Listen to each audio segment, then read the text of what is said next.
السلام عليكم ورحمة الله وبركاته، مساء الورد والفل والياسمين على حضراتكم جميعا متابعينا في كل مكان. زي ما حضرتك شفت أول إطلالة لينا البحر، احنا في جمصة منطقة 15 ميل المجاورة الثالثة.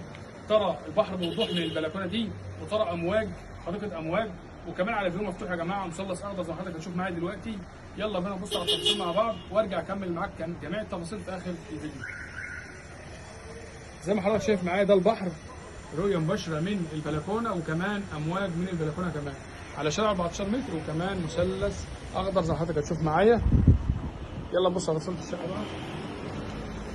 دي البلكونة زي ما حضرتك شايف، بسم الله ما شاء الله، بلكونة محترمة جدا.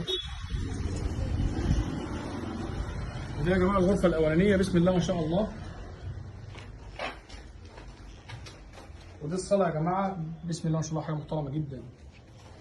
والمطبخ يا ست بكل حاجة تشرف. وده الحمام مساحته مناسبة. ودي يا جماعة الغرفة التانية.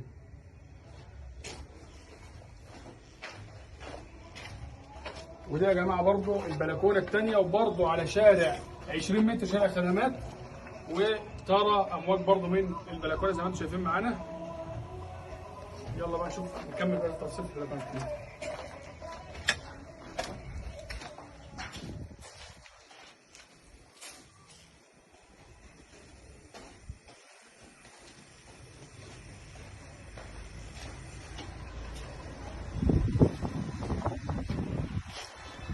زي ما حضرتك شفت معايا تفاصيل الشقه عامله ازاي، وشفت كمان الفيو المفتوح اللي قصادك، وشايف البحر بوضوح ومثلث اخضر.